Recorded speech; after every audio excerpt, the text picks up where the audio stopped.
Oh God, paano nakaya lahat ni Tyrone ng dagok na ito mag-isa? Malamang takot na takot si Tyrone, lalo pat wala siyang kalaban-laban. Lalong nanggigil si Rosenda sa babaeng tirikang kilay at sa babaeng sumira ng buhay ni Tyrone. Deserve nito kung saan man ito humantong. Masama na kung masama, pero sa kabila ng lahat ng nalaman niya, siguro siya man ang naroon ay baka parehas sila ng kapalaran ni Tyrone ngayon. Kinapa ni Rosenda ang bracelet na hawak niya habang umiiyak sa laundry kanina. Saka humugot ng malalim ulit na hininga. 3 beses ang ginawa ni Rosenda para makakuha ng lakas ng loob, saka nagbuo ng tamang pasya. Pinihit niya ang saradura ng banyo at dahan-dahang lumabas. Buo ang loob na lumabas ng silid. Alam niyang nandoon si Tyrone sa loob ng library kung saan madalas itong magpuyat doon. Ngayon nauunawaan na ni Rosenda kung bakit mas madalas nais ni Tyrone sa library kesa sa silid. May hindi pala magandang karanasan sa silid nila. Nakita niya si Tyrone na nakasubsob ang mukha sa lamesa. Mukhang tulog na ito. Pumasok si Rosenda para gisingin ang asawa at palipatin, pero naamoy niya ang alak sa paligid nito. Kaya alam niya naglasing ang asawa. Pumatak ang luha ni Rosenda sa awa dito. Alam niyang hindi niya ito magigising sa ngayon, kaya kinuha na lamang ni Rosenda ang blanket at kinumutan si Tyrone saka ito kinausap habang tulog. Magpahinga ka muna, mahal. Paggising mo mag-usap ulit tayo. Huwag kang mag-alala, mahal ko. Hindi ako mawawala sa tabi mo. Sabi ni Rosenda na hinimas ang buhok ng tulog na byudo, saka ito kanintalan ng halik sa malapit sa tenga. Lumabas ng library si Rosenda at bumalik na lamang sa silid at doon sa kamay na maluktot. Bumuhos sa kanyang katotohanang mahihirapan siya na hindi nakatabi matulog si Tyrone. Pero kakayanin niya, maghihintay siya kahit matagal. Muling tumulo ang luha ni Rosenda. Umagos itong parang lawa. Kailangan niyang tanggapin ang desisyon ni Tyrone dahil yun ang tama. At karapat dapat si Tyrone na hintayin kahit gaano pa yun katagal. Hindi na rin namalayan ni Rosenda na nakatulog na siya. Kaya walang kaalam-alaman dalaga na pumasok si Tyrone makalipas ang 2 oras. Tumabi ito sa kanya sa kama at niyakap siya mula sa likod. Saka tahimik itong lumuha. Nang lumiwanag ay agad bumangon si Tyrone upang hindi mamalayan ni Rosenda na tumabi siya. Alam niyang nasusuklam si Rosenda sa kanya. O baka nga nandidiri pa. Pumasok muna ng banyo si Tyrone at naligo bago humakbang patungo sa cabinet para sana kumuha ng damit. Saka siya lalabas at sa library na lamang magpipilit umidlip. Pero gising na si Rosenda matapos niyang makakuha sa aparador. Nagkatinginan sila ng dalaga at natakot si Tyrone na makita ang puot sa mga mata nito. Kaya yukong-yuko nga hakbang sana si Tyrone patungong pinto. Pero natigilan ito. Rosenda, I'm sorry. I'm so sorry. Hindi ko gustong saktan ka. Hindi ko intensyon na linlangin ka, Rosenda. Lumuluhang sabi ni Tyrone. Alam niya hindi man nanunumbat si Rosenda ay alam niya nasasaktan niya ang asawa. Pero nanatiling nakaluhod si Rosenda kahit pilit siyang pinatatayo ni Tyrone. Rosenda, tumayo ka, please. Sambit ni Tyrone na patuloy sa pagluha. Tyrone, nagtatampo ako kahapon, inaamin ko yon. Pero hindi ko inisip kailanman ang umalis. Yung mga sinabi ko ngayon maliban doon kay Maggie ay alam ko na kanina lang. Pinuntahan kita sa library, hinanap ko ang asawa ko na kailangan ng yakap ko dahil napakabigat pala ng problema. Pero nagagawa pang alagaan ako. Pangako, mananatili ako sa tabi mo. Pero pakiusap manatili ka rin sa tabi ko. Wala akong narinig, Tyrone. Wala akong alam. Yun din ang gagawin ko. Ahayaan ko na lang naliparin ang hangin ng nakaraan. Mas maiging wala akong alam para hindi ka mawala sa akin. Umiiyak na sabi ni Rosenda. Yun ang naging pasya niya. Ang isiping wala na lang. Ang kalimutan na lang. Si Maggie, kung hindi man umalis sa kabila ng lahat ng ito, hahayaan ko na. Takutin niya tayo hanggang siya nang mapagod. Hindi ko napapatulan. Itatago ko ang lihim mo. Itatago ko rin ang lahat para manatili ka sa tabi ko. Dahil tulad mo, ang hindi ka kayakap sa gabi napakasakit pala. At hindi ka kasabay kumain ay nakakaputol pala ng hininga, Tyrone. Patuloy na pag-iyak ni Rosenda. Paano mo naisip na iwan ako mag-isa at harapin ang laban mag-isa? Naalala mo ba ang mga ipinangako ko sa kubo, ha? Ang sabi ko akong magiging ilaw mo at mga mata mo mula ng sandaling yun. Huwag ka mag-alala, Tyrone. Nandito na ako. Hindi na si Marjorie ang katabi mo.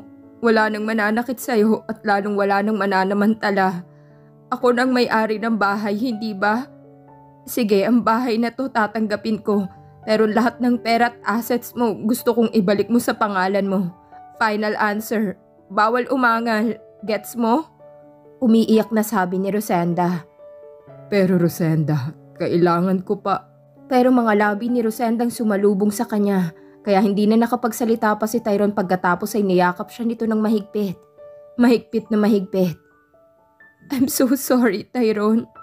Sorry kung naramdaman mong hindi mo ko kakampi.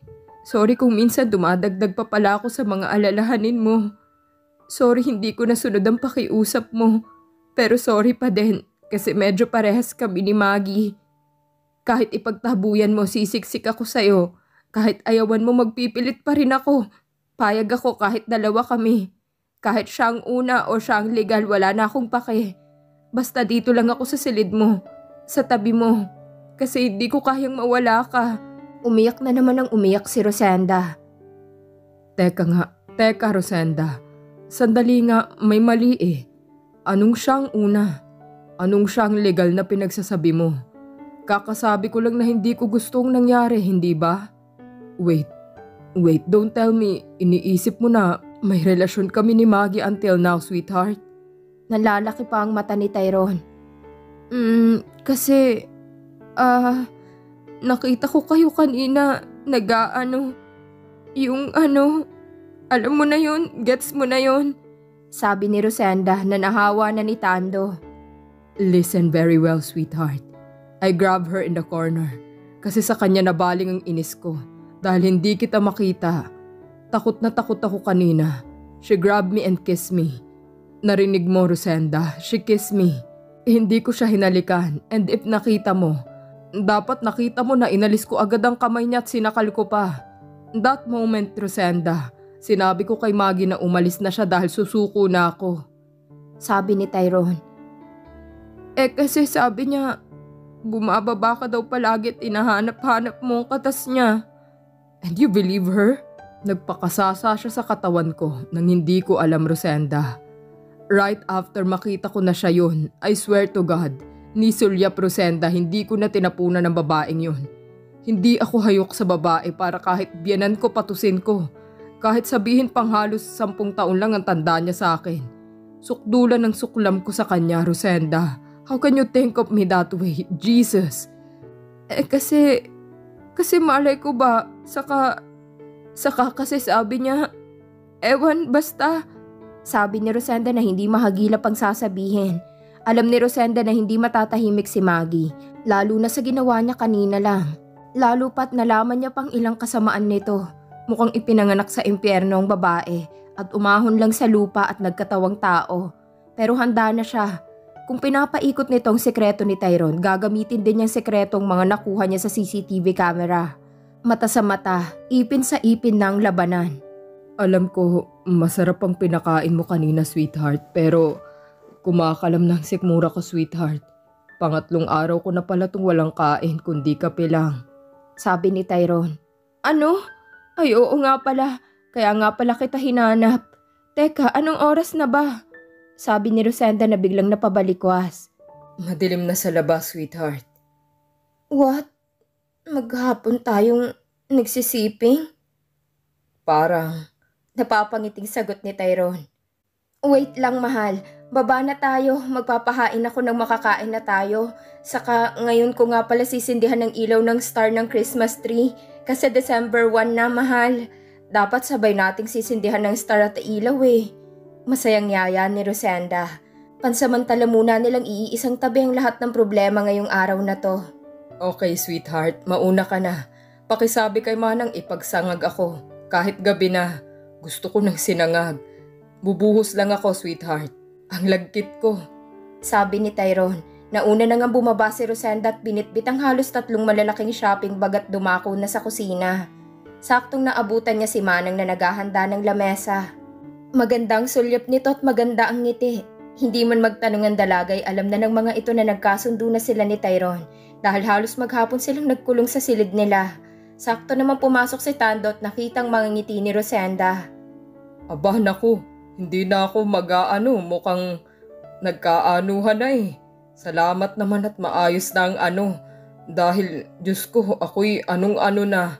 Sana, Senyorita Rosenda, na ito, para na ang mansyon at man ang dito, madali lang anuhin yun. Sabi ni Tando. Oo na, tigilan mo ako na mga ngiti mo na yan, Tando. Alam ko pag-uusapan na naman niyo ako ng boss mo sa biyahe. Kumain na tayo ng sabay-sabay. Tapos samahan niyo kami ni Tyrone. Ngayon ko sisindihan ng star ng Christmas tree natin. At ngayon niyo makikita ang mga pangalan niyo sa regalo. Sabi ni Rosenda, sabay kinapa ang bracelet na nasa bulsa niya. Ngayon niya na ito ibibigay kay Tyrone. Dapat sana'y sa Pasko na. Kaya lang ay baka malasin pa't hindi umabot ang Pasko ang kaligayahan niya na yon. Alam ni Rosenda, ramdam niya na hindi sila patatahimikin ni Maggie. Lalong naging malakas ang tuksuhan nang bumaba na si Tyrone. At tulad ng inaasahan, mas malapad ang ngiti nito at mas lalong naging maaliwalas ang muka. Pati nga si Rosenda ay natulala sa magandang aura ni Tyrone.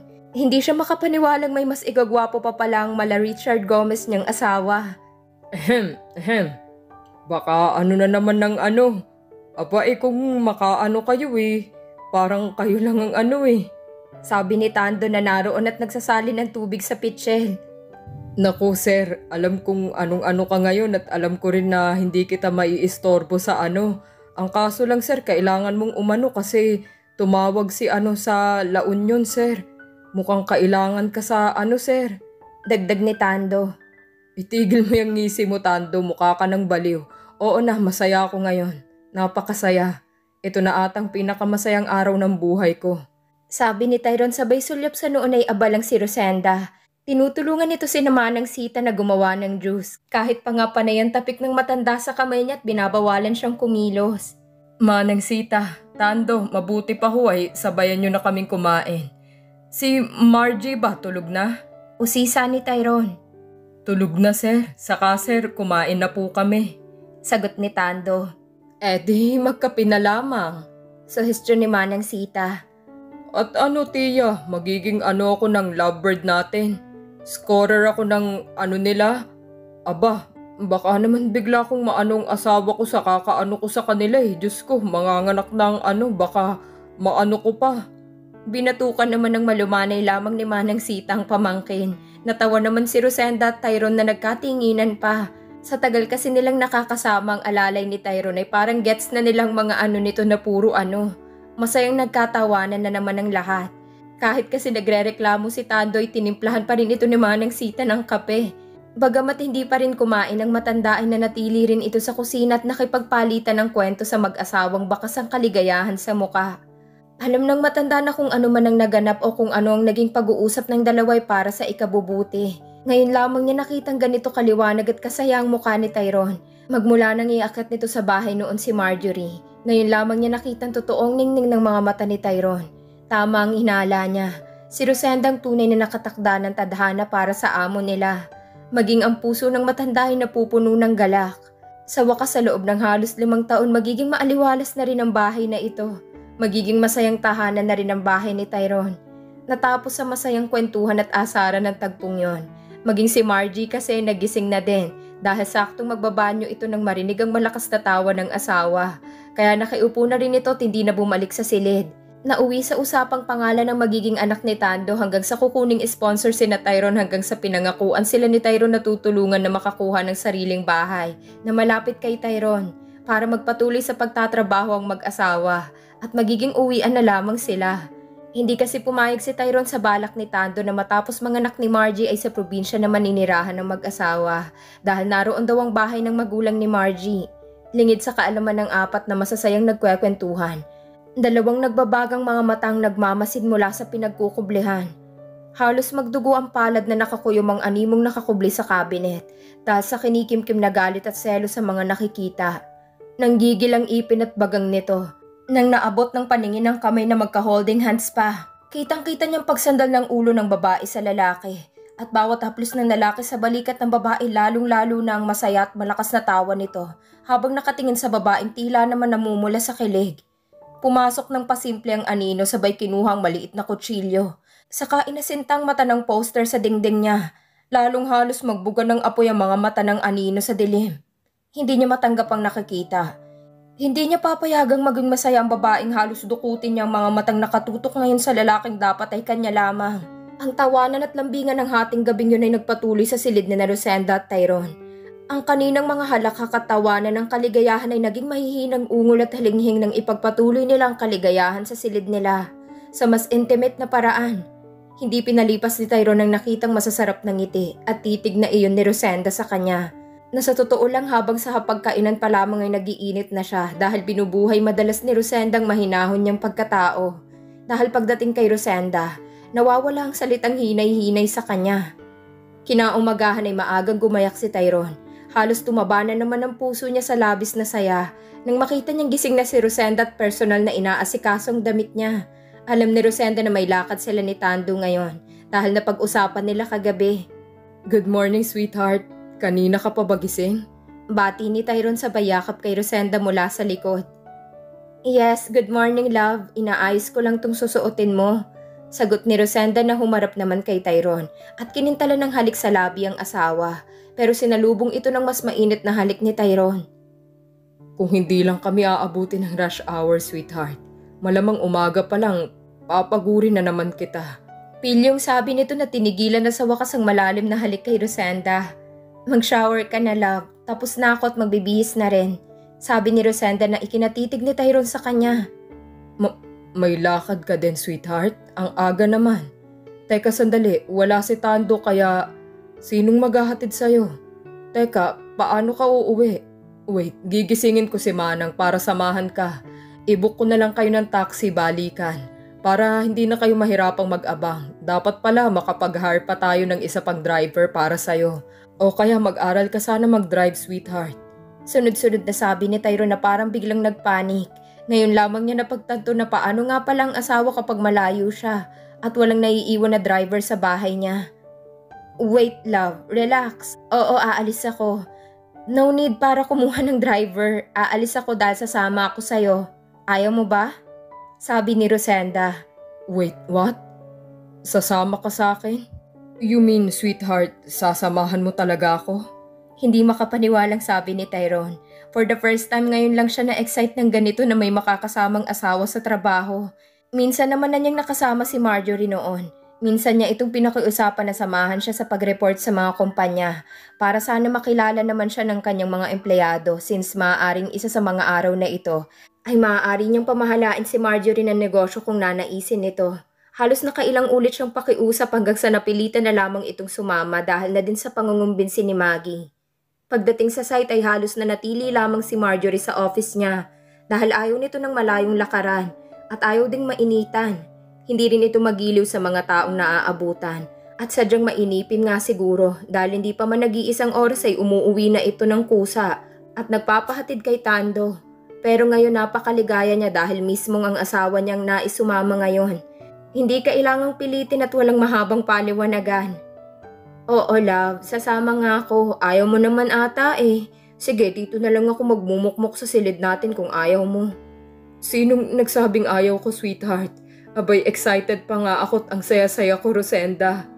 Sa wakas mararamdaman ko na rin ang pakiramdam na may asawang kasama sa trabaho. Sabi ni Tyrone. Para namang hinaplos ang puso ni Rosenda pero muling nakaramdam ng awa kay Tyrone. Dahil siguro sa excited nga ay mabilis na nakatapos maligo si Tyrone.